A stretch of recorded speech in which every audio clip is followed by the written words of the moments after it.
بسم الله الرحمن الرحيم. الحمد لله رب العالمين، والصلاة والسلام على رسوله الكريم محمد وعلى آله وأصحابه أجمعين ومن تبعهم بإحسان إلى يوم الدين. أما بعد، قال الله تعالى: أعوذ بالله من الشيطان الرجيم. بسم الله الرحمن الرحيم. وإذ قال إبراهيم رب أرني كيف تحيي الموتى قال أولم تؤمن قال بلى ولكن ليطمئن قلبي قال فخذ أربعة من الطير فصرهن إليك ثم اجعل على كل جبل منهن جزءا ثم ادعهن يأتينك سعيا واعلم أن الله عزيز حكيم. سورۃ البقرہ کی تفسیر چل رہی ہے. آج 4 اگست ہے. گزشتہ ہفتے ہم نے تفسیر نہیں کی تھی. قرآن کریم کی یہ 260 سورۃ البقرہ کی آیت نمبر ہے، اور اس سے پہلے 259 تک ہم نے پڑھ لیا تھا. قرآن کریم میں سورۃ البقرہ میں اللہ رب العالمین نے کافی مثالیں پیش کی ہیں دوبارہ سے جی اٹھنے کی، اور ان مثالوں میں سے ایک مثال یہ بھی ہے کہ اللہ رب العالمین نے ایک باقاعدہ اس دنیا میں مثال دکھائی ہے کہ دوبارہ سے اللہ نے مردے کو اس دنیا میں زندہ کر کے دکھایا ہے، اور یہ دلیل ہے کہ قیامت کے دن بھی اللہ رب العالمین ہمیں اٹھائے گا. تو یہ ایک اور دلیل، ایک اور مثال اللہ رب العالمین نے 260 نمبر کی آیت میں ذکر کی ہے. اللہ رب العالمین نے 258 اور 59 میں بھی 2 مثالیں ذکر کی تھیں. آیت نمبر 258 میں اللہ رب العالمین نے ابراہیم علیہ السلام کی ملاقات جو ایک بادشاہ سے ہوئی تھی اور مناظرہ ٹائپ ہوا تھا، ابراہیم علیہ السلام نے بہت اچھے سے مثال پیش کی تھی کہ اللہ رب العالمین مردے کو زندہ کرتا ہے. اب جب دعویٰ کیا تھا، پھر اس نے کہا کہ میں بھی مردے کو زندہ کرتا ہوں. پھر اس نے جو بھی دلیل پیش کی، پھر ابراہیم علیہ السلام نے کہا کہ اللہ رب العالمین سورج کو مشرق سے نکالتا ہے، تم مغرب سے نکال کر دکھاؤ. تو اس طرح سے وہ کافر مبہوت ہو گیا. اس کے بعد ہم نے مثال پڑھی تھی کہ ایک شخص کا گزر ایک بستی سے ہوتا ہے، اور وہ بستی بالکل ویران ہو چکی تھی، مطلب سب گھر گرے پڑے تھے. تو اس نے کہا کیسے اللہ رب العالمین ان کو مرنے کے بعد زندہ کرے گا؟ تو اللہ رب العالمین نے اسے مار دیا، یعنی اس شخص کو مار دیا 100 سال تک. پھر اللہ رب العالمین نے دوبارہ سے اسے زندہ کیا.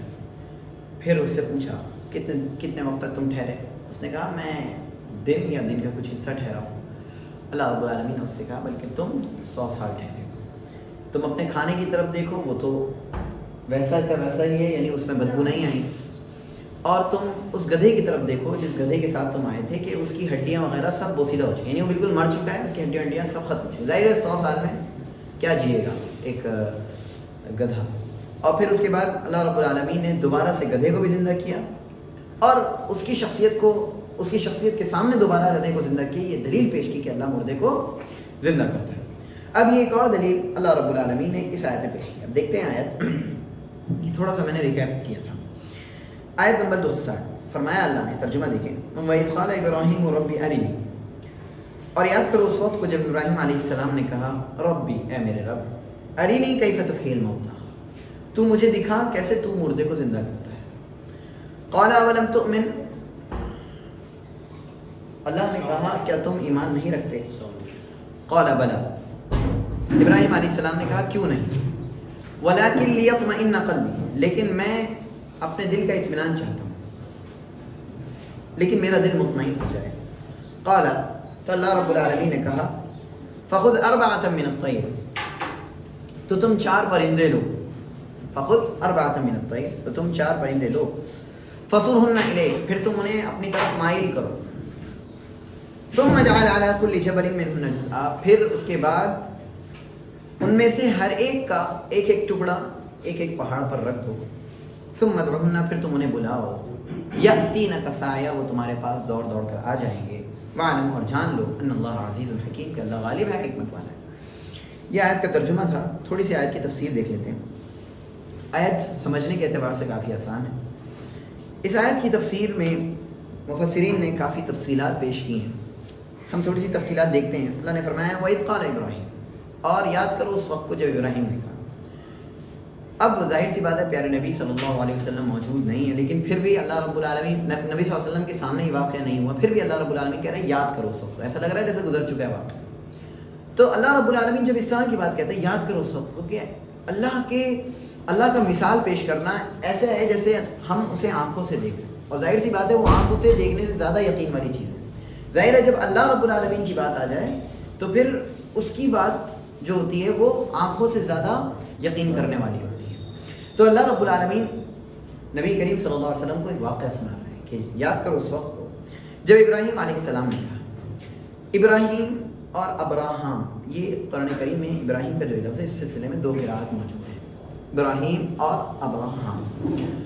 کہا ربی، اے میرے رب۔ رب کا یہ جو لفظ ہے یہ قرآن کریم میں کئی جگہ یوز ہوا ہے۔ رب کا مطلب پالنے والا، اور رب کے اندر بنیادی طور پر 3 میننگز ہوتے ہیں، خالق، مالک اور مدبر۔ خالق یعنی پیدا کرنے والا، مالک یعنی بادشاہ، اور مدبر یعنی کہ سب کو چلانے والا۔ اب یہاں دیکھیں ابراہیم علیہ السلام نے اللہ کو رب کہہ کر پکارا۔ اگر آپ انبیاء کی دعاؤں کو دیکھیں گے تو آپ کو ملے گا کہ انہوں نے بھی اللہ کو رب کہہ کر پکارا۔ اللہ نے نبی کریم صلی اللہ علیہ وسلم کو جو ادب سکھایا وہ بھی رب کے ذریعے سے سکھایا۔ اللہ نے فرمایا وَقُلْ رَبِّ زِدْنِی عِلْمًا، اے نبی آپ کہیے اے میرے رب میرے علم کو بڑھا دے۔ تو اللہ کے نبی صلی اللہ علیہ وسلم کو بھی یہ ادب سکھایا۔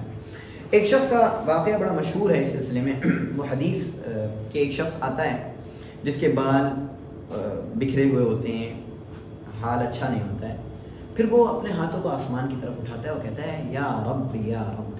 تو وہ بھی اللہ کو کس نام سے پکارتا ہے؟ رب۔ تو ایک طرح سے دعا کا ادب ہے کہ ہم دعا کی ابتدا میں اللہ کی تعریف بیان کریں، یہ نہیں کہ ہم شروع ہو جائیں فوراً اپنی چیزوں کو مانگنا، اپنے سلسلے میں سوچنا، نہیں، پہلے اللہ رب العالمین کی تعریف بیان کریں۔ اور تعریف کا سب سے بہترین طریقہ کیا ہے؟ ہم اللہ کو رب کہہ کر پکاریں، ٹھیک ہے؟ کیونکہ رب میں ہر وہ کوالٹی موجود ہے جو آپ کو عطا کرے۔ ظاہر سی بات ہے رب کا مطلب کیا ہے؟ پالنے والا۔ اب آپ کو رزق کی ضرورت ہے تو کون دے گا آپ کو؟ پالنے والا تو دے گا، جو آپ کا بادشاہ ہے، جو آپ کو جس نے آپ کو پیدا کیا وہی تو آپ کو عطا کرے۔ تو اس لیے ہمیں اللہ کو رب کہہ کر پکارنا چاہیے۔ رب ارنی کیف تحیی الموتى، شاید کوئی نیچے ہے والے صاحب سے، کوئی نیچے۔ رب ارنی، اے میرے رب، ارنی تو مجھے دکھا، ارنی تو مجھے دکھا، کیف تحیی الموتى، کیف کیسے، تحیی الموتى تو مردے کو زندہ کرتا ہے۔ پچھلی آیت میں بھی ایک شخص نے یہی سوال کیا، کیا سوال تھا؟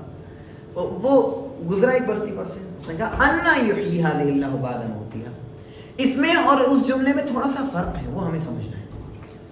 پہلا جملہ جو تھا وہ انا یحیی تھا، یعنی جو اس شخص نے کہا تھا کہ کیسے اللہ زندہ کرے گا، یعنی کہہ سکتے ہیں کہ یہ یا تو سوال تعجب تھا، یعنی تعجب والا سوال تھا، یا ایک طرح سے اسے یقین نہیں آ رہا تھا اس چیز پر۔ لیکن حضرت ابراہیم علیہ السلام کا جو معاملہ تھا وہ تھوڑا الگ۔ ابراہیم علیہ السلام اللہ کے نبی، اور نبیوں کے اندر غیب کے علم پر ایمان سب سے زیادہ ہوتا تھا۔ ظاہر سی بات ہے آپ کو نبی بنایا گیا، آپ کے دل کو چھان کر بنایا گیا، ایسے کسی کو نبی نہیں بنا دیا جاتا۔ اللہ رب العالمین نے، اللہ اپنے بندوں کے دلوں کے درمیان دیکھتا ہے کہ بندوں کے دلوں میں سب سے زیادہ صاف دل کس کا ہے، سب سے زیادہ اچھا دل کس کا ہے، سب سے زیادہ صبر والا ہے، اللہ اسے چنتا ہے، اللہ اسے نکالتا ہے۔ اللہ نے سب سے زیادہ شاندار دل کس کا پایا؟ محمد رسول اللہ صلی اللہ علیہ وسلم کا۔ اس لیے اللہ نے انہیں ہمارے لیے مبعوث کیا۔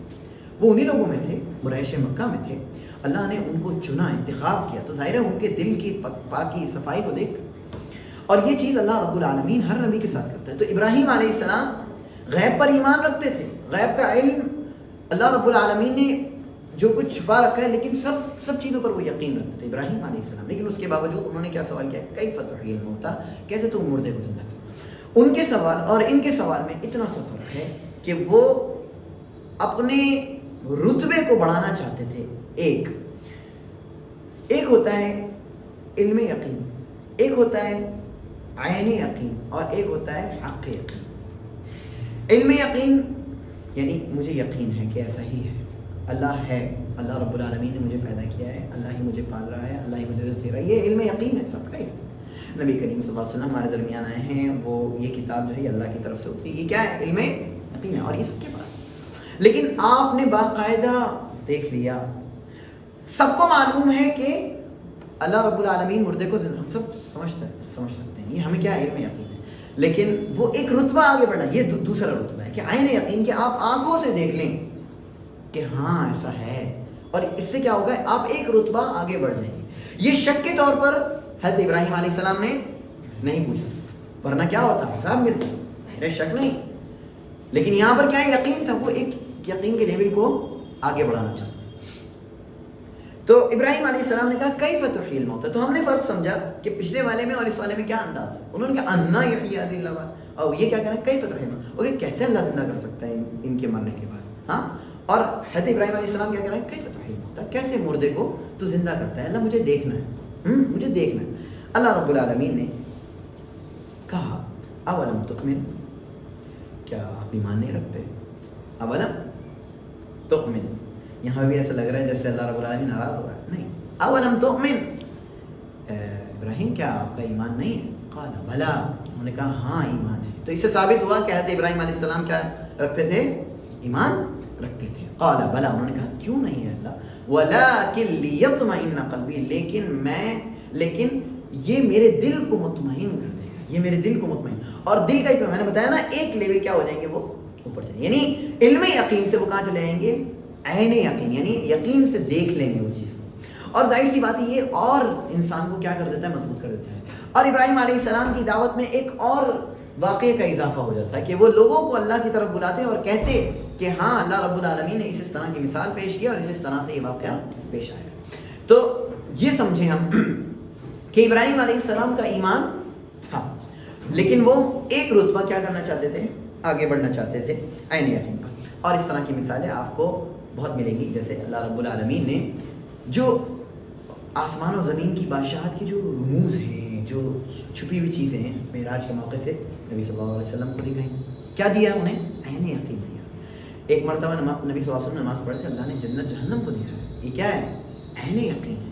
تو اللہ رب العالمین انبیاء کے دلوں کو اور مضبوط کرتا ہے, ان کے دلوں کو ایک لیول بڑھاتا ہے تاکہ وہ ہر جگہ, ہر موقع سے, ہر حالت میں کیا رہیں, مضبوط رہیں, اور جب لوگوں کو اللہ کی طرف بلائیں تو صحیح دعوت دے سکیں اور اپنی بات کو مضبوطی کے ساتھ ان کے سامنے رکھ سکیں. تو یہاں پر ہم نے سمجھا قال بلا, انہوں نے کہا کیوں نہیں, ولکن لیطمئن قلبی, لیکن میرا دل مطمئن ہو جائے. قال, تو اب اللہ رب العالمین نے کہا فخذ, تو آپ لیجیے, فخذ, تو آپ لیجیے, اربعۃ من الطیر, کتنے, 4, من الطیر, پرندے, 4 پرندے آپ کو لینا. 4 ہی کیوں, سوال, 4 کیوں, 3 کیوں نہیں, 5 کیوں نہیں, عجیب ہوئی ہے اخوان, کیوں 4 کیوں 4 بتائیں جلدی سے. کیونکہ وہ 4 ڈائریکشن سے پھر ان کے آتے بعد میں 4 ڈائریکشن سے, ماشاءاللہ, اچھا تدبر ہے, اور اچھا غور کیا ماشاءاللہ. چلیے ایک اچھا جواب ہو سکتا ہے, میں نے تحقیق کی, مجھے کچھ نہیں ملا, لیکن میں نے اتنا ضرور سمجھا کہ اللہ رب العالمین نے 4 کہا ہے تو کسی نہ کسی حکمت کی وجہ سے کہا ہے. اب ظاہر ہے ہم حکمت تلاش کریں, کبھی ہم پہنچ سکتے ہیں حکمت پر, کبھی ہم نہیں. اب ہم حکمت تلاش کریں, انہوں نے ماشاءاللہ ایک حکمت بتا دی ہمارا. چلیے بارک اللہ فیک. 4 من الطیر, پرندے لینا ہے. پرندہ کون سا ہے, اب میں بتا رہا ہوں نا, مفسرین نے بڑی تفصیلات کی. کسی نے کہا مرغا تھا, کسی نے کہا بطخ تھی, کسی نے کہا کہ چڑیا تھی, کسی نے کچھ, اور کئی ایک مطلب قیاس آرائیاں اس میں موجود ہیں, لوگوں نے اپنے ذہن سے بات کی. لیکن جب قرآن خاموش ہے اور قرآن نے اس سلسلے میں کچھ ذکر نہیں کیا, ظاہر سی بات ہے ہمیں بھی اپنے آپ کو خاموش رکھنا چاہیے. ٹھیک ہے, تو ظاہر ہے ہم کوئی بھی پرندہ تجویز کر دیں, پرندہ وہ ہوگا جو اللہ بہتر جانتا ہے, کیونکہ ہم اس وقت موجود نہیں تھے. اللہ رب العالمین نے اسے پرندہ کہا ہے تو ہمیں اسے پرندہ کہنا ہے. تو 4 پرندے لیجیے. فصرہن کے لفظ میں 2 قراتیں موجود ہیں, فصرہن, فصرہن, ٹھیک. سرہن کا مطلب ہوتا ہے ٹکڑے ٹکڑے کرنا, اور سرہن کا مطلب نہیں, سرہن کا مطلب ہوتا ہے ملانا, اور سرہن کا مطلب ہوتا ہے ٹکڑے ٹکڑے کرنا. یعنی ایک لفظ میں 2 قراتیں موجود ہیں, 2 معنی موجود ہیں. اب سمجھتے ہیں اسے. اگر ہم ترجمہ کریں فصرہن, تو آپ انہیں مانوس کریے, یعنی آپ اپنے پاس بلائیے, انہیں رکھیے اور دیکھ لیجئے اچھے سے, انہیں دیکھ لیجئے کہ کون سا پرندہ کیا ہے, تاکہ آپ کو پہچان ہو جائے. ہاں, اپنے پاس بلا کر انہیں مانوس کرنا ہے. ایک، اور پھر اس کے بعد کیا کرنا ہے، فصرہن، انہیں کیا کر دینا ہے، ان کو ذبح کر کے انہیں کاٹنا ہے. اور کاٹنا کیسے ہے، پیسز میں کر دینا ہے. ٹھیک، کتنے پیسز کیا وہ سب تفصیلات نہیں ہے. فصرہن کاٹ دینا ہے، پیسز میں کر دینا ہے. ثم اجعل، پھر آپ رکھ دیجئے، علی کل جبل، ہر ایک پہاڑ پر. کتنے پہاڑ یہاں ذکر نہیں ہے، ہو سکتا ہے 4 سے زیادہ پہاڑ ہوں، اور ہو سکتا ہے 4 سے کم پہاڑ ہوں. یہ اس کی تفصیل موجود نہیں ہے. 4 پرندوں کی تفصیل موجود ہے، تو کچھ کہتے ہیں کہ 4 پہاڑ بھی ہیں، لیکن ایسا ضروری نہیں ہے. ٹھیک ہے، تو انہوں نے کاٹے. اب کچھ کہتے ہیں انہوں نے گردن الگ رکھ لی، اور کسی نے کہا گردن بھی. تو خیر یہ ساری تفصیلات قرآن کریم میں موجود نہیں. بس اتنا ہے کہ ایسے ملائیں کہ آپ کو مطلب ادھر کے پرندے کی کا گوشت ادھر آ جائے، ادھر کے پرندے کا گوشت ادھر آ جائے، تو آپ مکس کر دیں. اس کے بعد آپ ہر ایک پہاڑ پر رکھ دیں کچھ کچھ ٹکڑے، ادھر ادھر ادھر، جو پہاڑ آپ کے سامنے ہیں یا جو پہاڑ آپ دیکھ رہے ہیں ادھر ادھر سب. ثم جعل، پھر آپ رکھ دیں، علی کل جبل، ہر پہاڑ پر، منہن، ان میں سے، جزءاً، ایک ٹکڑا، جزءاً یا پھر کچھ حصہ، جزءاً اس کا کچھ حصہ. ثم ادعوہن، پھر آپ ان سب کو بلائیں، یأتینک سعیا، وہ آپ کے پاس دوڑتے ہوئے آ جائیں گے. یعنی آپ اس طرح سے ٹکڑے ٹکڑے کر کے رکھیں فلاں فلاں فلاں پہاڑ پر، اور پھر بلائیں، وہ آپ کے پاس دوڑیں. یعنی اللہ رب العالمین ان میں کیا ڈال دے گا، روح ڈال دے گا، دوبارہ سے جان ڈال دے گا، اور انہیں دوبارہ اکٹھا کر لے گا، اور وہ سب آپ کے پاس دوڑتے ہوئے آئیں گے. اب یأتینک سعیا، وہ آپ کے پاس دوڑتے ہوئے آئیں گے. ظاہر سی بات ہے، پرندہ تو کیا کرتا ہے، دوڑتا ہے، پرندہ اڑتا ہے. تو ہر ایک کی دوڑ اس کے حساب سے، پرندے کی دوڑ اس کا اڑنا ہے، اور ہماری دوڑ ہمارا چلنا ہے. ٹھیک ہے، تو ہر ایک کی دوڑ اس کے حساب سے. ثم ادعوہن یأتینک سعیا، وہ آپ کے پاس کیا آئیں گے، دوڑتے ہوئے. وَاعْلَمْ، اور جان لیں، ان اللہ، کہ اللہ رب العالمین، عزیز، غالب ہے، حکیم، حکمت والا ہے. عزیز کا مطلب ہوتا ہے غالب، یعنی اللہ رب العالمین مردے کو زندہ کرنے پر کیا ہے، غالب ہے، قادر ہے، قدرت رکھتا ہے، وہ طاقتور ہے. اس سے کوئی چیز مفر نہیں، اس سے کوئی چیز ایسی نہیں جو ناممکن ہو اس کے لیے. وَاعْلَمْ، جان لو، ان اللہ عزیز. دیکھیے آیت کے لاسٹ میں جو اللہ رب العالمین اپنی صفات پیش کرتا ہے، وہ آیت کا خلاصہ ہوتی ہے، وہ آیت کا خلاصہ ہوتی ہے، کنکلوژن ہوتی ہے. آپ کو کنکلوژن مل رہا ہے کہ وَعْلَمْ، جان لو، ان اللہ، کہ اللہ کی شخصیت کو آپ پہچانو، وہ کیا ہے، عزیز ہے، وہ غالب ہے، وہ ہر چیز پر قدرت رکھتا ہے. حکیم، اللہ کیا ہے، حکمت والا ہے، کوئی بھی کام ایسا نہیں کرتا. اللہ رب العالمین کوئی بھی کام ایسی بیکار نہیں کرتا. اللہ نے یہ مثالیں پیش کی ہیں ہمارے لیے عبرت کے طور پر پیش کی ہیں. ایک نمبر 2، اللہ رب العالمین حکیم ہے کہ کس کو کتنی وقت تک زندہ رکھنا ہے، یہ اللہ رب العالمین بہتر جانتا ہے، اور اللہ اس کے حساب سے کرتا ہے. وَاعْلَمْ، اور جان لو، ان اللہ عزیز، کہ اللہ عزیز ہے، غالب ہے، حکیم، اور کیا ہے، حکمت والا ہے. ایک شخص ہیں جو حدیث کے منکر ہیں، اور حدیث کے کیا، جو عقل پرستی سے تفسیر کرتے ہیں. انہوں نے اس آیت کی کچھ تفسیر الگ ہی کی ہے، وہ میں آپ کو تھوڑی سی تفسیر سنا دیتا ہوں. یہ تھوڑا سا الگ پارٹ ہے، میں چاہتا ہوں کہ آپ لوگوں کے سامنے آئے کہ لوگ تفسیر تک کو نہیں چھوڑتے اپنی عقل لگانے میں. وہ کہتے ہیں کہ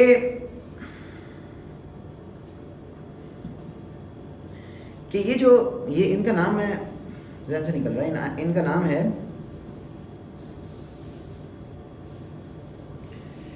پرویز.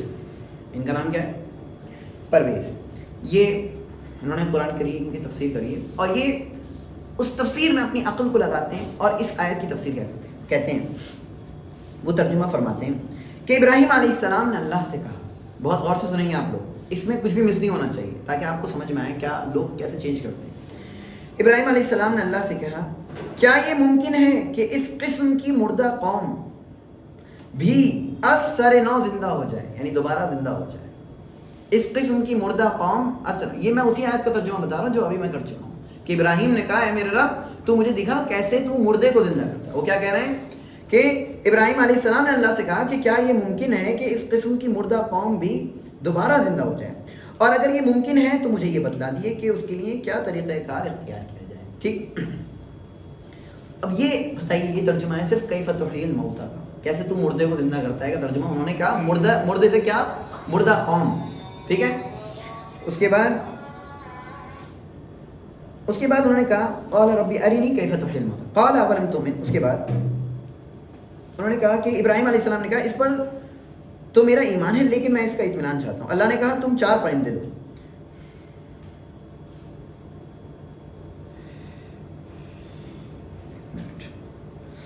کہتے ہیں آگے, تو کہتے ہیں قال اولم تؤمن, ابراہیم علیہ السلام نے کہا کیا تم ایمان نہیں رکھتے؟ قال بلا, تو انہوں نے کہا کیوں نہیں, ولکن یطمئن قلبی, لیکن میں دل کا اطمینان چاہتا ہوں. تو انہوں نے کیا کیا, ایک مثال لی مردہ قوم کی اور اسے کیسے جوڑا پرندوں کی مثال کے ذریعے سے. کیا انہوں نے کہا کہ اللہ نے ان سے کہا کیا تم ایمان نہیں رکھتے؟ کہا ہاں میں ایمان رکھتا ہوں لیکن میں اپنے دل کا اطمینان چاہتا ہوں. کہا کہ 4 پرندے دو, انہیں اپنی طرف مائل کرو. کیا کرو؟ اپنی طرف مائل کرو. ثم جعل على كل جبل منهن جزءا, پھر ان میں سے ہر ایک کو ایک ایک جگہ پر چھوڑاؤ. پھر انہیں ہر ایک کوئی ٹکڑے وکڑے کچھ نہیں, پہلے مانوس کرو, اپنے پاس بلاؤ, انہیں بالکل سدھاؤ, اچھے سے پیار کرو سب, پھر اس کے بعد ایک ایک جگہ چھوڑاؤ اور پھر بلاؤ, وہ سب تمہارے پاس. اس طرح سے تم مردہ قوم کو کیا کر سکتے ہو زندہ. مردہ قوم مطلب وہ قوم جس کے اندر سے اللہ رب العالمین کا تصور ختم ہو گیا, وہ قوم جو مردہ ہو چکی ہو. وہ مردہ قوم کو زندہ کرنے کا طریقہ بتا رہا ہے اللہ نے. تصور کریں کہ اس طرح کی تفسیر کرنا اور اللہ رب العالمین کی باتوں کو اس طرح سے موڑنا توڑنا, اور یہ کیسے ممکن ہو سکتا ہے؟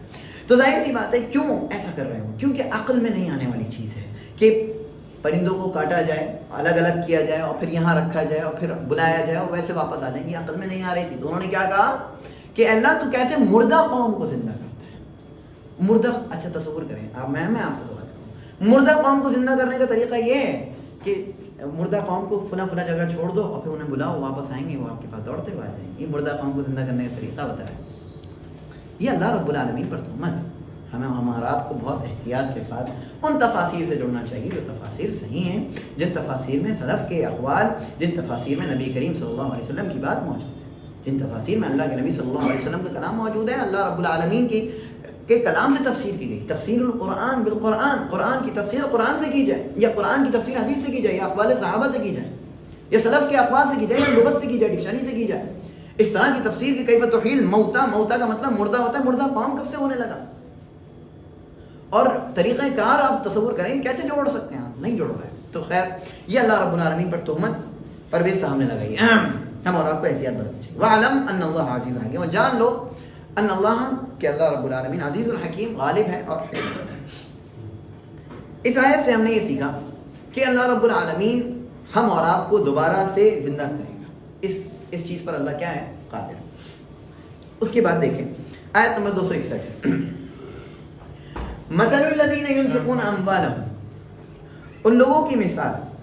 ترجمہ دیکھیں, مثل الذین, ان لوگوں کی مثال, ينفقون, جو خرچ کرتے ہیں, اموالهم, اپنے مالوں, فی سبیل اللہ, کس میں؟ اللہ کے راستے میں, کمثل حبہ, اس دانے کی مثال کی طرح ہے, انبتت 7 سنابل, جس نے 7 بالیاں اگائیں, فی کل سنبلۃ 100 حبہ, اور ہر بالی میں 100 دانے موجود ہیں. 7 بالیاں اگائیں اور ہر بالی میں 100 دانے موجود ہیں.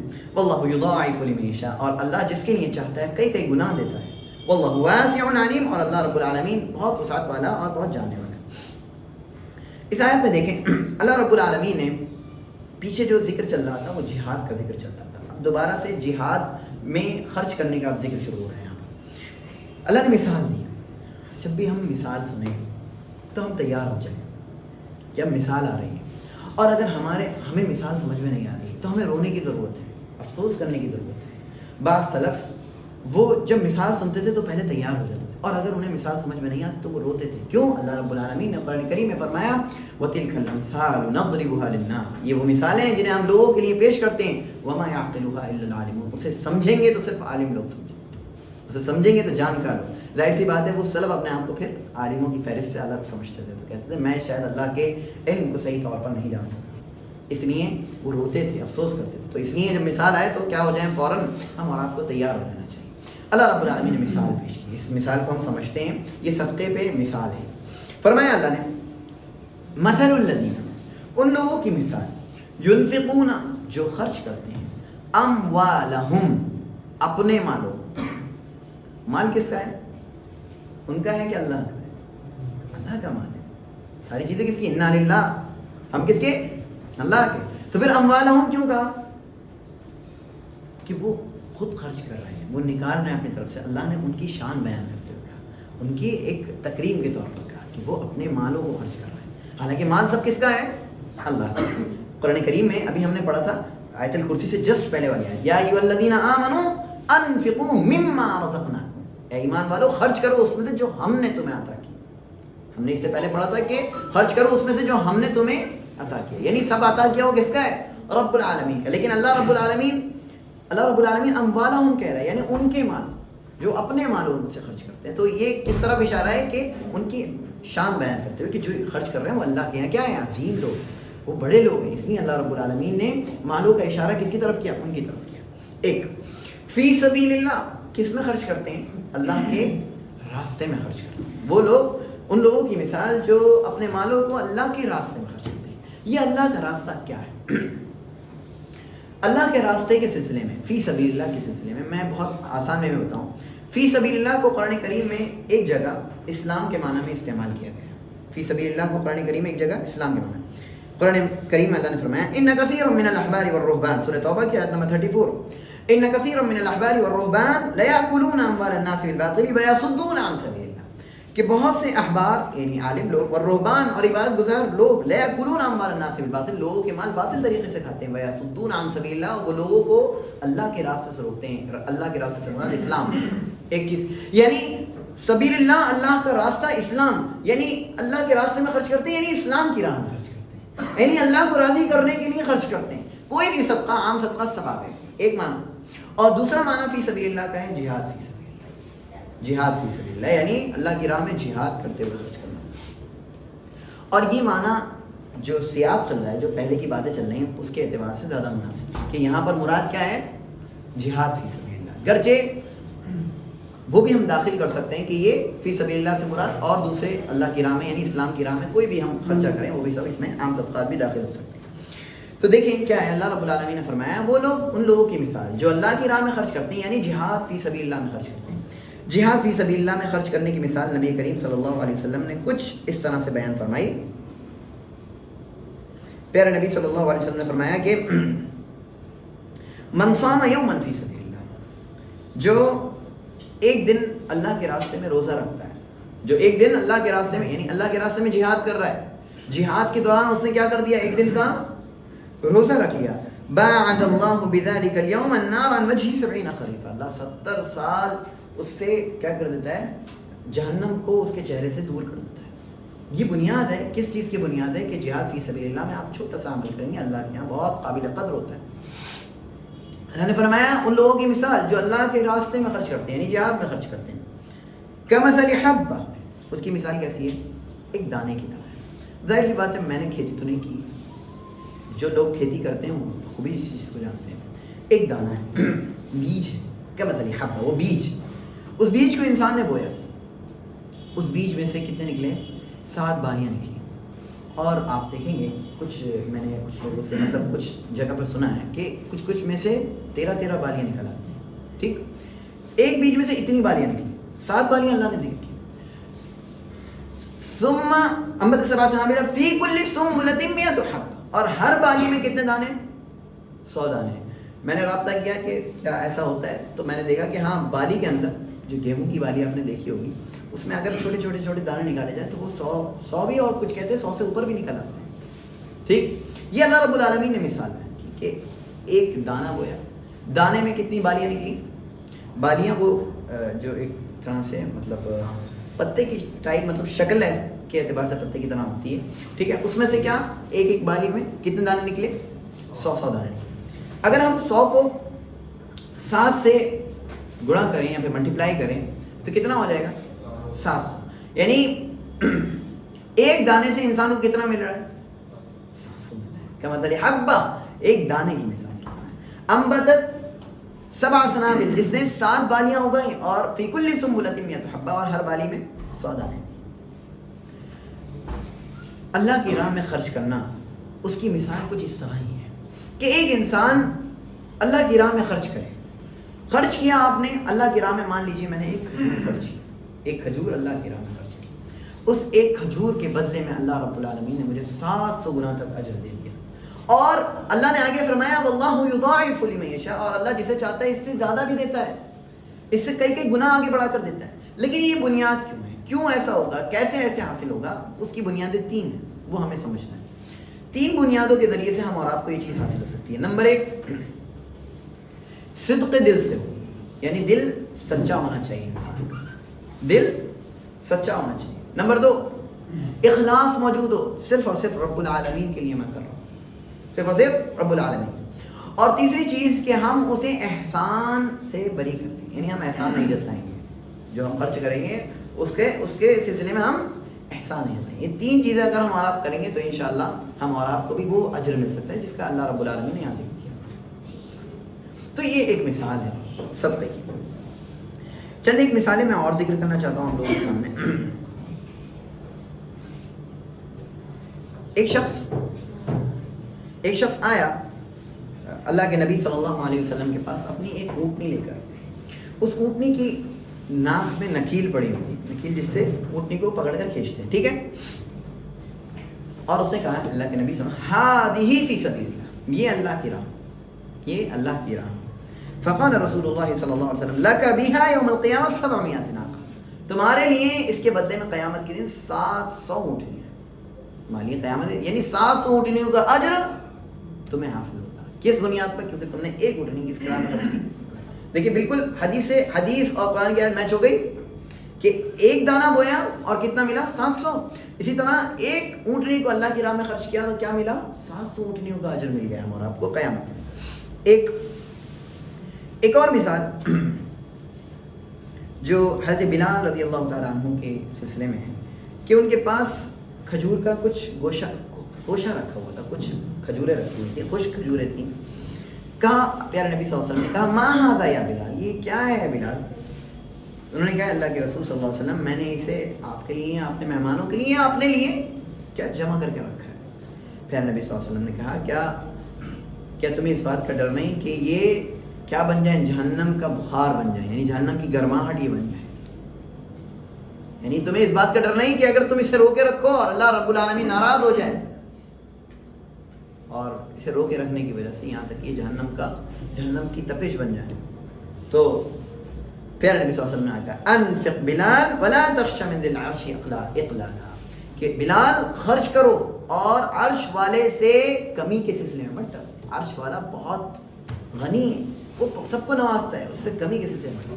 تو یہ 2 مثالیں ہم نے ذکر کی اس سلسلے میں کہ ہم اور آپ کو خرچ کرنے کی ضرورت ہے. اللہ کی راہ میں ہم خرچ کریں گے تو انشاءاللہ اللہ رب العالمین ہمارا آپ کو بہت اجر دے گا. اور یاد رکھیں صدقہ کسی کے مال کو کم نہیں کرتا. ہم اور آپ تلاش کرنے لگتے ہیں کہ یہ انسان کیسا ہے، وہ انسان کیسا ہے. اگر ہم خرچ کریں تو ہم بھول جائیں کون انسان کیسا ہے. ہاں اگر چیزیں واضح ہوں کہ ایک انسان شراب پیتا ہے، ایک انسان جواری ہے، سٹوری ہے، جو بھی ہے، اگر اس طرح کی چیزیں موجود ہیں تو آپ احتراز کریں. لیکن اگر اس طرح کی چیزیں موجود نہیں، آپ کیوں تحقیق کرنے جا رہے ہیں؟ آپ کو کس نے کہا تحقیق کرنے کو؟ ہم اور آپ کو نہیں سوچنے کی ضرورت ہے. کوئی بھی آئے تو ہم اور آپ کے پاس جو کچھ ہے وہ کیا کر دیں، اسے عطا کر دیں، دے دیں. آپ دیکھیں گے حضرت عائشہ رضی اللہ تعالیٰ عنہ کے پاس نبی صلی اللہ علیہ وسلم کی وفات کے بعد اتنا ڈھیر مال آیا، تقریباً 1,00,000 کے قریب مال آیا تھا تحفے کے طور پر. انہوں نے ایک وقت میں ہی سب کچھ خرچ کر دیا، یہاں تک کہ ان کے پاس صرف اور صرف کچھ کھجوریں بچی تھیں یا کچھ مال بچا تھا. کہا کہ یہ میں روک لوں آپ کے روزے کے لیے، تو کوئی شخص آیا کہ نہیں، یہ بھی کیا دے دو، کسی کو عطا کر دو. کہنے کا مقصد یہ ہے کہ صحابہ کرام کیا کرتے تھے، اپنے پاس مال کو روکنا پسند نہیں کرتے تھے. ایک چیز. دوسری چیز ہم اور آپ کو یہ سمجھنی ہے کہ مال کو روکنا صحیح ہے، مال کو روکنا صحیح ہے، مال کو جمع کرنا صحیح ہے، لیکن مال کو اس طرح سے جمع کرنا کہ آپ کے اندر بخیلی پیدا ہو جائے صحیح نہیں. کنجوسی کرنا، اللہ کی راہ میں خرچ کرنے کا موقع آ رہا ہے، آپ بچ رہے ہیں، اعتراض کرنا، اپنے آپ کو بچا رہے ہیں، تو یہ صحیح نہیں ہے. مال کو ضرورت کے موقع پر خرچ نہ کرنا یہ بھی صحیح نہیں ہے. یہ ساری چیزیں صحیح نہیں ہیں، بلکہ مال کو غلط طریقے سے لٹانا یہ غلط، اور مال کو ضرورت سے بھی روکے رکھنا یہ بھی غلط. یعنی بخیلی بھی اللہ رب العالمین نے منع کر رکھی ہے، اور اسراف کو بھی اللہ رب العالمین نے منع کر رکھا ہے کہ آپ ضرورت سے زیادہ خرچہ کرو ایک چیز، اور ضرورت بھر بھی خرچہ نہ کرو، یہ دو چیزیں۔ اگر آپ کے پاس مال موجود ہے تو آپ ضرورت کے اعتبار سے خرچ کریں، باقی سب اللہ کی راہ میں خرچ کر دیں، آپ سب سے عظیم اور سب سے اللہ کے یہاں محترم بندے بن جائیں گے۔ تو یہ بنیاد ہے خرچ کرنے کی۔ تو اگر ہم دیکھیں سورہ بقرہ میں ہی ہم نے ابھی پیچھے پڑھا تھا، من ذا الذی یقرض اللہ قرضا حسنا، کون ہے وہ جو اللہ کو قرض حسنا دے، فیضاعفہ لہ اضعافا کثیرہ، تو اللہ اسے کئی گنا دے۔ یعنی 700 گنا تو اللہ نے ایک مثال ذکر کیا، ہو سکتا ہے 700 گنا سے زیادہ دے دے، اور یہ انسان کی نیت کے اعتبار سے۔ میری نیت ہلکی ہے تو مجھے اس اعتبار سے اجر ملے گا، اور کسی کی نیت بہت مضبوط ہے اور اسے اللہ سے قوی امید ہے تو اللہ اس کے اعتبار سے اجر دے گا۔ اور انسان کے مال کے اعتبار سے، انسان کے پاس جتنا مال موجود ہے اللہ رب العالمین جانتا ہے، آپ کتنا چھپاؤ گے کسی سے؟ آپ کسی سے چھپا لو گے کہ میں نے اسے دے دی، میں نے اسے دے دیا۔ آپ اگر امیر ہیں، آپ کے پاس بہت پیسہ ہے، آپ کے پاس کروڑوں میں روپے ہیں، اور آپ 10 روپے دے رہے ہو کسی کو، یہ خرچ کرنا نہیں ہے اللہ کا۔ کسی کو 100 روپے دے رہے ہو، یہ خرچ کرنا نہیں ہے اللہ کی راہ میں۔ اگر آپ کے پاس مال موجود ہے، بہت زیادہ کروڑوں میں مال موجود ہے، آپ خرچ کریے، جو آپ کی ضرورت پوری ہوگی اس کے بعد خرچ کرنا ہے اللہ کی راہ میں۔ یہ ذخیرہ آخرت ہے، ہم اور آپ کو بنانے کی ضرورت ہے۔ آج سے بنائیں گے تو پھر اس کے بعد انشاءاللہ آگے نہیں پچھتائیں گے۔ ورنہ قرآن کریم میں اللہ نے باقاعدہ ایک سینیریو ذکر کیا، بڑا عجیب سینیریو ہے، غور کرنا ہے، غور کرنے کی ضرورت ہے۔ وَأَنفِقُوا، فرمایا اللہ نے سورہ منافقون کی آیت ہے، وَأَنفِقُوا، اور خرچ کرو، مِمَّا رَزَقْنَاكُمْ، اس میں سے جو ہم نے تمہیں عطا کیا ہے، وَأَنفِقُوا مِمَّا رَزَقْنَاكُمْ، اور اس میں سے خرچ کرو جو ہم نے تمہیں عطا کیا، مِن قَبْلِ أَن يَأْتِيَ أَحَدَكُمُ الْمَوْتُ، اس سے پہلے کہ تم میں سے کسی کے پاس موت آ جائے، فَيَقُولُ، تو وہ کہے، ربی، اے میرے رب، لولا اخرتنی الی اجل قریب، اللہ مجھے تھوڑی سی مہلت دے دے، تھوڑا سا قریب کی مہلت دے، ٹائم دے، فاصدق، تو میں صدقہ کر دوں، تیری راہ میں خرچ کر دوں، واکن من الصالحین، اور میں نیک لوگوں میں سے ہو جاؤں۔ یعنی ایک انسان کو جہنم کی آگ سے بچنا ہو تو صدقہ کرے، ایک انسان کو اللہ رب العالمین کے قریب بننا ہو، نیک بننا ہو، تو انسان اللہ کی راہ میں خرچہ کرے۔ آپ کو خرچہ کرنا پڑے گا، تب جا کر آپ اللہ کے قریب بندوں میں سے بنیں گے۔ انشاءاللہ وہ سینیریو بھی ذکر کریں گے جب ایک انسان کے پاس پیسے ہی موجود نہ ہو تو وہ کیا سینیریو ہے۔ تو یہاں ہم نے دیکھا کہ خرچ کرنے کی کیا فضیلت ہے، اور صحابہ کرام کو کیا طریقہ تھا، صحابہ کرام کس طور پر چیزوں کو خرچ کیا۔ آگے دیکھیں، واللہ یضاعف لمن یشاء واللہ واسع علیم، پھر دو صفات آ گئی۔ پچھلی آیت سے ہم نے سمجھ لیا تھا عزیز الحکیم کو، واللہ واسع، اور اللہ کیا ہے، واسع ہے، واسع مطلب کشادہ ہے، یعنی اس کے پاس بہت وسعت میں چیزیں موجود ہیں۔ یعنی اللہ رب العالمین جب عطا کرتا ہے تو وسعت والا ہے، اللہ رب العالمین جب عطا کرتا ہے تو اس کے خزانے میں کچھ بھی کمی نہیں آتی، اللہ واسع ہے، یعنی تمہارے خرچ کرنے کا اللہ محتاج نہیں ہے۔ اس چیز کو سمجھنا ہے ہمیں، تم خرچ کر رہے ہو، یہ تمہیں فائدہ حاصل ہو رہا ہے، اللہ کو فائدہ حاصل، اللہ واسع ہوتا ہے۔ اللہ نے کتنے بندوں کو بہت کچھ دے رکھا ہے، اور کچھ بندے جو ہیں جن کے پاس بہت کم ہے، بہت سے بندے ہیں جن کے پاس بہت کچھ ہے، اور چاہیں تو اللہ کی راہ میں خرچہ کریں اور دیکھیں دنیا چینج ہو جائے گی۔ واللہ واسع۔ عمر بن عبد العزیز رحمہ اللہ کا دور مشہور، عمر بن عبد العزیز رحمہ اللہ، کہا جاتا ہے کہ وہ بھی کیلیفیٹ تھے، وہ بھی خلیفہ تھے۔ کہتے ہیں کہ ان کے دور میں کوئی شخص کسی کو صدقہ دینے کے لیے لوگ گھومتے تھے، تلاش کرتے تھے، کوئی نہیں ملتا تھا۔ کیا دور گزرا ہوگا، انہوں نے اس طرح سے چیزوں کو رکھا تھا، اس طرح سے انہوں نے نظام تیار کر دیا تھا کہ لوگ ڈھونڈتے تھے کہ کوئی صدقہ لے لے ہمارا، لیکن کوئی صدقہ لینے والا نہیں ملتا تھا، کوئی صدقہ لینے والا نہیں ملتا تھا۔ اس طرح سے وہ اللہ کے راہ میں خرچ کرتے تھے۔ واللہ واسع، ایک چیز تو یہ کہ اللہ رب العالمین واسع ہے، یعنی عطا کرنے کے اعتبار سے اللہ وسعت والا ہے، اور واللہ واسع علیم، اور اللہ جانتا ہے۔ یہاں علیم کو ذکر کرنے کی کیا وجہ ہے؟ اللہ رب العالمین جانتا ہے کہ کس نے کس نیت کے اعتبار سے خرچہ کیا اور کس نے کتنا خرچہ کیا، اللہ جاننے والا ہے۔ اس کے بعد دیکھیں آیت نمبر 262، الذین ینفقون اموالہم، وہ لوگ جو اپنے مالوں کو خرچ کرتے ہیں، فی سبیل اللہ، اللہ کی راہ میں، ثم لا یتبعون ما انفقوا، پھر وہ پیچھے نہیں لگاتے ہیں جو کچھ انہوں نے خرچ کیا ہے، منن، کسی احسان کو، ولا اذن، اور نہ کسی تکلیف کو، لہم اجرہم عند ربہم، ان کے لیے ان کا اجر ان کے رب کے پاس ہے، ولا خوف علیہم ولا هم يحزنون، نہ تو ان پر کوئی خوف ہے نہ وہ غمگین ہوں۔ یہ آیت کا ترجمہ ہو گیا۔ آیت کو تھوڑا سا سمجھتے ہیں۔ الذین ینفقون، جو لوگ خرچ کرتے ہیں، اموالہم، اپنے مالوں کو، فی سبیل اللہ، کس میں خرچ کرتے ہیں؟ اللہ کے راستے میں خرچ کرتے ہیں، ثم لا يتبعون، پھر وہ پیچھے نہیں لگاتے، ما انفقوا، جو انہوں نے خرچ کیا ہے، من، کیا نہیں پیچھے لگاتے ہیں؟ من. یہ من کیا ہے؟ احسان جتلانا. من کسے بولتے ہیں؟ احسان جتلانے کو. احسان جتلانا یہ کبیرہ گناہوں میں سے ایک ہے. پھر سن لیں، احسان جتلانا یہ کیا ہے؟ کبیرہ گناہوں میں سے ایک ہے. احسان کیسے جتلایا جا سکتا ہے؟ دو طریقوں سے ہم اور آپ جتلا سکتے ہیں. نمبر ایک، لوگوں کو یاد دلانا، ارے میں نے تمہارے لیے کیا تھا. نمبر ایک، بہت خطرناک چیز ہے. کتنا آسان ہوتا ہے ہمارے لیے یہ بول دینا، کتنا آسان ہوتا ہے، یار میں نے تمہارے لیے تو یہ کیا تھا. کہتے نہیں کہتے ہم لوگ؟ ایک. اور دوسرا یہ کہ اس سے واپس اس چیز کو مانگے، ارے بھائی تمہارے لیے کیا تھا، مجھے دو، اب مجھے بھی دو. یہ کیا ہے؟ یہ احسان جتلانا ہے. دو طریقوں سے ہم اور آپ کسی سے احسان کرنے کے بعد اس سے واپس مانگیں ایک، اور دوسرا اسے یاد دلائیں. یہ دونوں چیزیں کیا ہیں؟ احسان جتلانے کے اندر داخل ہوتی ہیں. اب سنیے حدیث جو اسے کبیرہ گناہوں میں سے بناتی ہے. وہ حدیث مشہور حدیث ہے، ثلاثۃ، تین وہ لوگ ہیں، لا یکلمہم اللہ، اللہ ان سے بات نہیں کرے گا، ولا ينظر الیہم یوم القیامہ، اللہ ان کی طرف قیامت کے دن دیکھے گا نہیں، ولا یزکیہم، نہ انہیں پاک کرے گا، ولہم عذاب علیم، اور ان کے لیے کیا ہوگا؟ دردناک عذاب. کتنی وعیدیں؟ 4. نمبر 1، بات نہیں کرے گا، ان کی طرف قیامت کے دن دیکھے گا نہیں. دیکھنے کا مطلب نظر رحمت سے نہیں، سیدھے ہاتھ سے پلیز نہیں، ایسے نہیں. ولا یزکیہم، اللہ انہیں پاک نہیں کرے گا، یعنی گناہوں سے پاک بھی نہیں کرے گا. ولہم عذاب علیم، اور ان کے لیے کیا ہوگا؟ دردناک. یہ 4 وعیدیں کس کے لیے؟ المسبل ازارہ، جو اپنے ٹخنے کے نیچے اپنے پجامے کو رکھتا ہے. نمبر 1. نمبر 2، المنان مع عطا، جو اس نے دیا ہے اس پر احسان جتلا رہا ہے. اور المنفق سلعتہ بالحلف الکاذب، اپنے سامان کو جھوٹی قسم کے ذریعے سے بیچنے والا. کتنے ہو گئے؟ 3. ان 3 لوگوں کے لیے اللہ نے سخت وعید سنائی ہے. نہ تو بات کرے گا، نہ دیکھے گا، نہ انہیں پاک کرے گا. ان کے لیے کیا ہوگا؟ دردناک عذاب. اس میں ایک وہ شخص بھی آیا جو احسان کر کے کیا کرتا ہے؟ جتلاتا ہے. تو اگر آپ نے اللہ کی راہ میں خرچ کر دیا تو بھول جائیے، آپ نے اللہ کے لیے خرچ کیا ہے، اس سے مانگنے کے لیے خرچ کیا ہو، پھر وہ اللہ کی راہ میں خرچ نہیں، اس کا کوئی اجر نہیں ملے گا. اگر ایک انسان نے خرچ کرنے کے بعد وہی سوچے، مان لیجیے میں ایک مثال دیتا ہوں، ایک فقیر آیا آپ کے گھر. فقیر آنے کے بعد آپ سے مانگتا ہے، مطالبہ کرتا ہے، آپ نے اسے دے دیا جو آپ کے پاس حیثیت کے اعتبار سے موجود ہے.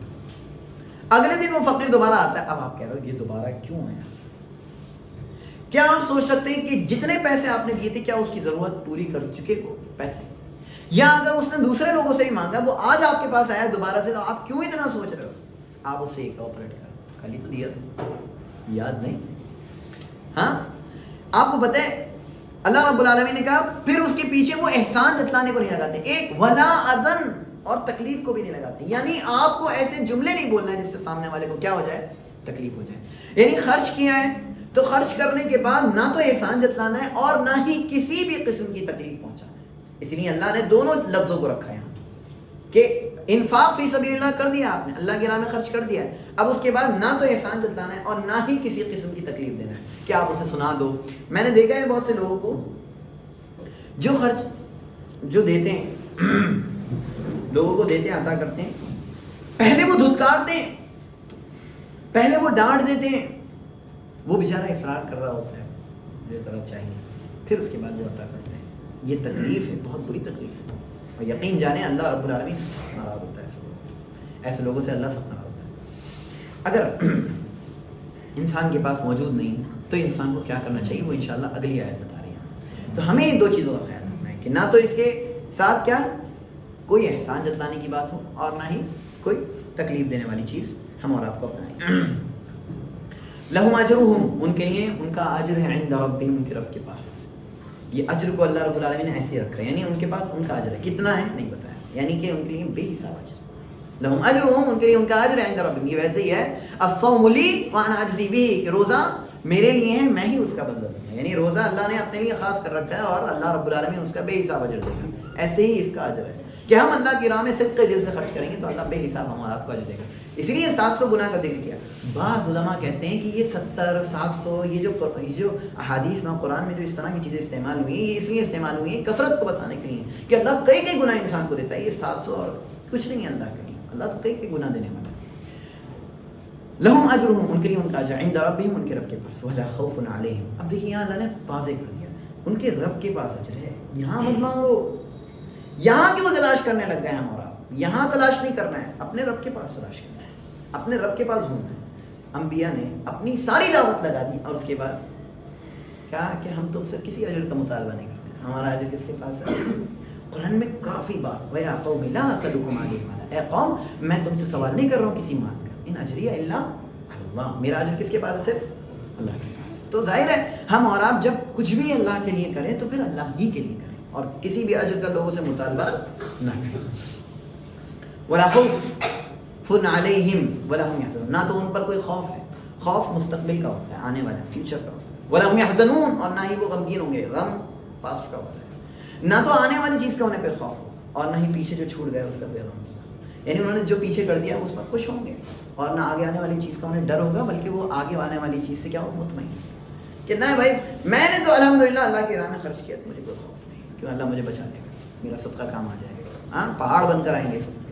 وَلَا هُمْ يَحْزَنُونَ، اور جو کر کے گئے غمگین نہیں ہوں گے، ارے میں نے بہت اچھے کام کیا الحمدللہ. اس کے بعد اب وہ علاج ہے کہ اگر آپ کے پاس پیسے موجود نہ ہو تو کیا کرنا ہے؟ قول معروف، بھلی بات کہہ دینا، ومغفرہ، اور معاف کر دینا، خیر من صدقہ، یہ اس صدقے سے بہتر ہے، یتبعها اذی، جس کے پیچھے تکلیف کو لگا دیا جائے. یعنی ایک انسان صدقہ دے رہا ہے اور تکلیف بھی دے رہا ہے، تکلیف بھی دے رہا ہے، احسان جتلا کر یا کسی دوسرے طریقے سے، یہ برا ہے اللہ کے یہاں اس سے جو ایک انسان کچھ نہ دے لیکن بھلی بات کہہ دے، اچھے سے دے، جی ذرا میرے پاس موجود نہیں پیسے، آپ تھوڑا سا آگے دیکھ لیجیے. اتنے سلیقے سے، اتنے طریقے سے ہم اور آپ کریں گے. تو اللہ رب العالمین نے کہا قول معروف، اگر ایک انسان کے پاس پیسے موجود نہیں تو قول معروف کیا کہتے ہیں؟ بھلی بات کہتے ہیں. کیا ہے؟ ایک حدیث موجود ہے کہ وَلَوْ أَن تَلْقَىٰ أَخَاكَ بِوَجْهٍ طَلَقٍ، کہ ایک انسان کسی اپنے بھائی سے ملاقات کرے تو تھوڑا سا مسکرا کر ملاقات کرے، یعنی حشاش بشاش ہو کر اترا ہوا چہرہ لے کر ملاقات کرنا، مایوس سا چہرہ لے کر، یہ اچھی چیز نہیں ہے. انسان سے بھلی بات کہتے ہیں. ہاں، کل معروف صدقہ، ہر بھلی چیز کیا ہے؟ صدقہ ہے. کہ انسان کیا کرے؟ قول معروف، بھلی بات کہتے ہیں اگر اس کے پاس پیسے موجود نہیں ہیں. ومغفرہ، اور معاف کر دے. کیا مطلب؟ مغفرہ اصل میں مغفرہ بولتے ہیں ڈھکنے، ٹھیک ہے، چھپانے. تو اس کا ایک معنی تو یہ ہوگا کہ ایک انسان اس کی برائی کو چھپا لے، یعنی اس کی کمیاں، اس کے پاس جو پیسے موجود نہیں، اس کی ذلت، اس کی رسوائی، اسے چھپا لے. ایک ومغفرہ، اور معاف کر دے، یعنی اگر وہ آپ سے بدتمیزی کر دے، سائل جو مانگنے والا ہے وہ آپ سے کیا کر دے؟ بدتمیزی کر دے، آپ کو سنا دے یا پھر کچھ کہہ دے آپ کو، تو آپ معاف کر دیں اسے. خیر، یہ کیا ہے؟ بہتر ہے. من صدقہ، اس صدقے سے یتبعها اذی، جس کے پیچھے کیا لگا دیا جائے؟ تکلیف کو لگا دیا جائے. اب دیکھیں لوگ اس سلسلے میں 5 طرح کے ہوتے ہیں. پہلے وہ لوگ ہوتے ہیں جو اللہ کی راہ میں خرچ کرتے ہیں، یعنی جہاد فی سبیل اللہ میں خرچ کرتے ہیں، اللہ کو راضی کرنے کے لیے خرچ کرتے ہیں. ایک، ان کا اجر تو بے حساب ہے. نمبر 2، ایک وہ ہیں جو اللہ کی راہ میں خرچ کرتے ہیں لیکن جہاد فی سبیل اللہ کے علاوہ میں، ٹھیک ہے، اور صدقہ دل سے خرچ کرتے ہیں. 2، اور وہ ہیں ایک تیسری طرح کے وہ لوگ ہیں جو خرچ کرتے ہیں لیکن خبیث مال سے خرچ کرتے ہیں، یعنی ناپاک مال سے، جو حرام مال ہوتا ہے اس سے خرچ کرتے ہیں، اللہ کے یہاں قبول نہیں. ان اللہ تعالی طیب لا يقبل الا طیب، کہ اللہ پاک ہے اور پاک ہی کو قبول کرتا ہے، یعنی اللہ پاک مال ہی کو قبول کرے گا. 3، چوتھی طرح کے وہ لوگ ہیں جو خرچ کرتے ہیں اور احسان جتلاتے ہیں، یہ بھی اللہ کے یہاں کیا ہوں گے؟ عذاب کے مستحق ہوں گے، جو خرچ بھی کریں اور احسان بھی جتلائیں. اور 5ویں طرح کے وہ لوگ ہیں جو خرچ نہیں کرتے لیکن ان کی زبان بڑی اچھی، خرچ نہیں کرتے لیکن زبان کے بڑے اچھے ہیں. اب اس کا یہ ہرگز مطلب نہیں کسی کے پاس مال ہے تب بھی وہ اپنی زبان کا استعمال کرتا ہے، پلیز اس کا یہ ہرگز نہ مطلب سمجھیں کہ حرام سے. آج تو ہم نے آیت پڑھی ہے قول معروف ومغفرہ، ہم بالکل پلیز آپ تھوڑا سا آگے دیکھیں، بہت اچھے سے انداز سے آپ نے کہہ دیا اور سب کو معاف کر رہے ہیں آپ، اور سب سے بڑی باتیں کر رہے ہیں آپ، اور 1 روپیہ نہیں نکالنا چاہتا ہے، حالانکہ آپ کے پاس سب. دیکھیے یہ کنجوسی پہ میں نے پہلے ہی ذکر کیا، یہ آیت اس سلسلے میں کہ آپ کے پاس پیسہ موجود نہیں ہے تب آپ کو بھلی بات کہنا ہے، ٹھیک ہے. اس فرق کو بھی ملحوظ رکھیں گے، میں نے جان کر یہ ذکر کر دیا، کہیں غلط اس سے مطلب نہیں لیے. یتبعها اذی، جس کے پیچھے تکلیف رہا. ظاہر سی بات ہے اللہ کو نہیں پسند ہے کہ آپ کسی کو تکلیف دیں احسان جتلا کر. احسان جتلانا کتنا زیادہ تکلیف دہ ہوتا ہے لوگوں کے لیے. آپ دیکھیں گے، میں تو قائل ہوں اس چیز کا، میں قائل ہوں، ہو سکتا ہے کوئی دوسرا قائل نہ ہو، اس چیز کا میں قائل ہوں، میری اپنی سوچ ہے کہ اگر ماں باپ اپنے بچوں پر احسان کر رہے ہیں تو ماں باپ بھی اپنے احسان کو نہ جتلائیں، ماں باپ اپنے احسان کو نہ جتلائیں۔ احسان جتلانا کسی بھی موقع پر کہیں بھی ہو مجھے نہیں صحیح لگتا، کیونکہ احسان کے سلسلے میں بڑی سخت وعید ہے۔ ماں باپ کے ساتھ اگر بچہ بدسلوکی کر رہا ہے تو ماں باپ اس بدسلوکی پر اسے سمجھائیں، بجھائیں، سمجھا دیں، لیکن ماں باپ کہیں ہم نے تمہارے ساتھ یہی کیا تھا، یہ تو اسے سوچنے کی ضرورت ہے، ماں باپ کو بتانے کی ضرورت نہیں۔ ماں باپ نے جو کر دیا ماں باپ کے ساتھ، اب ماں باپ اپنے اس عمل کو برباد کرنے میں کیوں لگے ہوئے؟ ظاہر سی بات ہے، احسان کیا کر دے گا؟ آپ کے عمل کو برباد کر دے گا۔ آپ نے احسان جتا دیا، بات ختم ہو گئی، اللہ کے لیے کام ہوا، احسان جتلا دیا تو پھر اللہ کے لیے کام ہوا۔ تو انسان کسی بھی موقع پر کہیں بھی ہو احسان نہ جتلائے، کسی کے لیے نہیں، ٹھیک ہے؟ اگر آپ نے کر دیا خرچ، بھول جائیے کیا ہوا کیا نہیں، مجھے جو ہو رہا ہے میرے ساتھ وہ دیکھنا ہے، مجھے حال پر اپنے دھیان دیجیے، پاس کو بھول جائیے اور مستقبل کی فکر مت کریے۔ مستقبل کی فکر کرنا ہے تو اپنے حال کو درست کرنا ہے، ہمیں اپنے پریزنٹ کو درست کرنے کی ضرورت ہے، مستقبل خود بہتر ہوگا۔ قول معروف و مغفرہ خیر من صدقہ یتبعها اذى واللہ غنی، اور اللہ کیا ہے؟ غنی ہے، یعنی اللہ بے نیاز ہے۔ اللہ رب العالمین کو نہ ہمارے صدقے کی ضرورت، نہ کسی کے صدقے کی، غنی ہے اللہ، سارے صدقوں سے بری ہے اللہ رب العالمین، غنی۔ اللہ رب العالمین غنی ہے کہ تم اس کی راہ میں خرچ کرو، اور اللہ رب العالمین غنی ہے کہ وہ تمہیں عطا کرے اتنا کہ تم غنی ہو جاؤ۔ اللہ غنی، اور اللہ کیا ہے؟ نیاز ہے، حلیم، اور اللہ کیا ہے؟ بردبار ہے، یعنی اللہ رب العالمین غنی تو ہے، اور تمہاری جتنی بھی حرکتیں اللہ رب العالمین جلدی تمہیں عذاب نہیں دیتا، حلیم، اللہ بردبار ہے، ٹائم دے دیتا تمہیں، اللہ بردبار ہے، یعنی اللہ نرم ہے، اللہ تمہارے لیے نرمی اختیار کیے ہوئے ہے کہ تم کتنی برائیاں کر لیتے ہو، اللہ رب العالمین اسے روک لیتا ہے، اللہ رب العالمین ایک دم عذاب نہیں دیتا۔ اگر اللہ رب العالمین ایک دم عذاب دے دے تو کیا ہو جائے؟ ایک انسان بھی زمین پر چلنے والا موجود نہ بچے۔ یہ قرآن کریم کی آیت سے موجود ہے، وَلَوْ يُؤَاخِذُ اللَّهُ النَّاسَ بِظُلْمِهِمْ مَا تَرَكَ عَلَيْهَا مِن دَابَّةٍ، کہ اگر اللہ رب العالمین لوگوں کے ظلم پر فوراً پکڑ کرنے لگ جائے تو زمین پر کوئی چلنے والا نہیں بچے گا۔ وَلَكِنْ يُؤَخِّرُهُمْ إِلَىٰ أَجَلٍ مُّسَمًّى، اللہ ٹائم دیتا ہے۔ اللہ کب تک ٹائم دیتا ہے؟ موت تک ٹائم دیتا ہے، انسان کو ٹائم دیتا ہے سدھرنے کا۔ تو ہم اور آپ ہر دن کوئی بھی نصیحت، کوئی بھی بات، کوئی بھی خیر کی چیز سنیں تو ہم اور آپ نصیحت لیں اور اپنے آپ کو بہتر کرنے کی کوشش کریں۔ واللہ غنی حلیم، اور اللہ رب العالمین بے نیاز ہے اور حلیم ہے، یعنی اللہ رب العالمین جلدی عذاب نہیں دیتا، بردبار ہے، اللہ رب العالمین مہلت دیتا ہے، ٹائم دیتا ہے۔ تو یہ 4 آیات ہم نے آج دیکھی، میں ایک مرتبہ اس کا بریف ایکسپلینیشن آپ کے سامنے رکھ دوں۔ سب سے پہلی آیت ہم اور آپ نے ابراہیم علیہ السلام کا وہ واقعہ دیکھا جس میں مردے کو زندہ کرنے کی ایک مثال موجود تھی کہ ابراہیم علیہ السلام نے اپنے کہا کہ میرے رب تو مجھے دکھا کیسے تو مردے کو زندہ کرتا ہے۔ اللہ رب العالمین نے کہا تم کیا ایمان نہیں رکھتے؟ کہا ہاں کیوں نہیں، میں ایمان رکھتا ہوں۔ یہ اللہ رب العالمین نے انہیں مطلب تعجب کرتے ہوئے سوال نہیں کیا، بلکہ اللہ رب العالمین نے کہا اولم تؤمن، یہ ایسے ہی ہے الم نشرح لک صدرک، اے نبی کیا ہم نے آپ کے سینے کو نہیں کھول دیا؟ یعنی اللہ نے سینے کو کھول دیا ہے۔ اللہ رب العالمین اس چیز کو ثابت کرتے ہوئے اولم تؤمن، کیا تم ایمان نہیں رکھتے؟ قال بلا، انہوں نے کہا کیوں نہیں، بلا کہ یطمئن قلبی، میں اپنے دل کو مطمئن کرنا چاہتا ہوں۔ اس کا کیا مطلب ہے؟ یعنی میں ایک درجہ کیا جانا چاہتا ہوں، اوپر جانا چاہتا ہوں، یعنی علم یقین سے عین یقین پر جانا چاہتا ہوں۔ انہوں نے یہ ذکر کیا۔ قال فخذ اربعۃ، تو کیا لو 4 پرندے لو، انہیں آپس میں ملاؤ اور پھر اس کے بعد ان کو ذبح کر کے ٹکڑے ٹکڑے کرو اور پھر ایک پہاڑ پر اسے رکھ دو، اور پھر اس کے بعد انہیں بلاؤ، وہ تمہارے پاس دوڑ دوڑ کر چلے آئیں گے۔ وَعْلَمْ أَنَّ اللَّهَ عَزِيزٌ حَكِيمٌ، اور جان لو کہ اللہ رب العالمین غالب ہے اور حکمت والا ہے، یعنی اللہ رب العالمین مردوں کو زندہ کرنے پر قادر ہے، حکمت والا ہے۔ اللہ رب العالمین کوئی بھی کام عبث بیکار نہیں کرتا، اللہ رب العالمین ہر کام میں حکمت رکھتا ہے۔ اس کے بعد ہم نے پڑھا مثال پڑھی، وہ مثال کیا تھی کہ جو اللہ کی راہ میں خرچ کرتے ہیں، اللہ کی راہ سے مراد اسلام بھی ہو سکتا ہے اور اللہ کی راہ سے مراد جہاد بھی ہو سکتا ہے۔ یہاں جہاد مراد ہے کہ جو اللہ کی راہ میں خرچ کرتے ہیں ان کی مثال کیا ہے؟ اس دانے کی طرح ہے جس نے 7 بالیاں ہوئی ہیں، اور ہر بالی میں کتنے دانے ہیں؟ 100 دانے ہیں، اور اللہ رب العالمین جسے چاہتا ہے کئی کئی گنا دے، یعنی ایک انسان کچھ بھی خرچ کرے اللہ رب العالمین اس کا اجر اسے 700 گنا تک دے سکتا ہے، اور اللہ جسے چاہتا ہے کئی کئی گنا دے، یعنی 700 سے زیادہ بھی اللہ رب العالمین عطا کر سکتا ہے۔ واللہ واسع علیم، اللہ واسع ہوتا ہے، یعنی اللہ بہت عطا کرنے والا ہے، علیم اللہ جاننے والا ہے، یعنی تم کس نیت سے خرچ کر رہے ہو اللہ اسے بخوبی جانتا ہے۔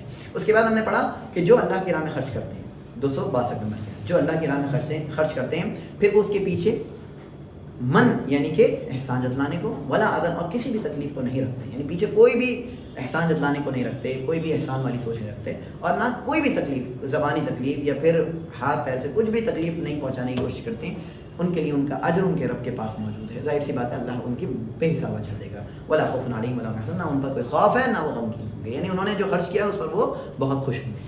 تو یہاں ہم نے یہ پڑھا تھا کہ اللہ رب العالمین کی راہ میں خرچ کرنا ہے, لیکن ہم اور آپ کو دو چیزوں سے بچنا ہے, من اور اذا. اور ہم نے یہاں پر یہ بھی دیکھا کہ ایک انسان کے ثواب کا لیول جو ہوتا ہے وہ اس کے صدقے کی نیت کے اعتبار سے ہوتا ہے. صدقے کی دل کا سچا ہونا اور اللہ رب العالمین ہی کے لیے خرچ کرنا اور من اور اذا سے اپنے آپ کو پاک کرنا, یہ تین بنیادیں ہوتی ہیں. اس اعتبار سے ہم اور آپ کے صدقے کا اجر بڑھتا ہے. صدقے کا اجر زیادہ ہم بڑھا سکتے ہیں ان تینوں کے ذریعے سے. جتنا مضبوط ہوگا اتنا زیادہ ہم اور آپ کا صدقے کا اجر ہوگا. اس کے بعد اگر ہمارے پاس پیسہ موجود نہ ہو, اس کا بھی اللہ رب العالمین نے طریقہ بتایا. قول معروف, بھلی بات کہنا, ومغفرہ, اور معاف کر دینا, خیر من صدقہ, وہ کیا ہے صدقے سے بہتر ہے. ظاہر سی بات ہے آپ کے پاس نہیں ہے پیسہ, آپ نے کہا پلیز آگے بڑھ جائیے آگے بڑھ جائیے, تو وہ کہہ رہے ہیں اتنی دیر تک مجھے کھڑا کر کے رکھا ہے وغیرہ وغیرہ, آپ سے کچھ کہہ دے تو آپ کیا کر دیں, اسے معاف کر دیں, درگزر کر دیں.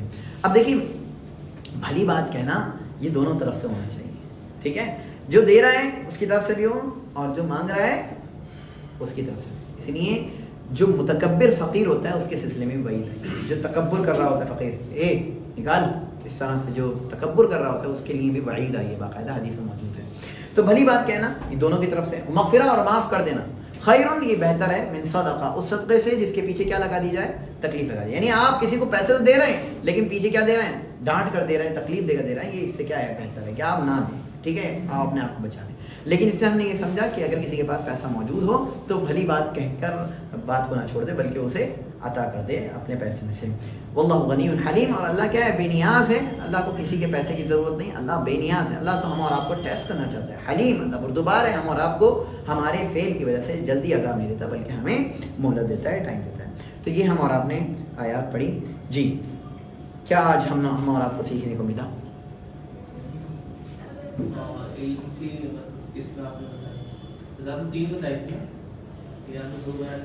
علم یقین, عین یقین اور حق یقین. علم یقین کا مطلب ہے یقین, انسان کو علم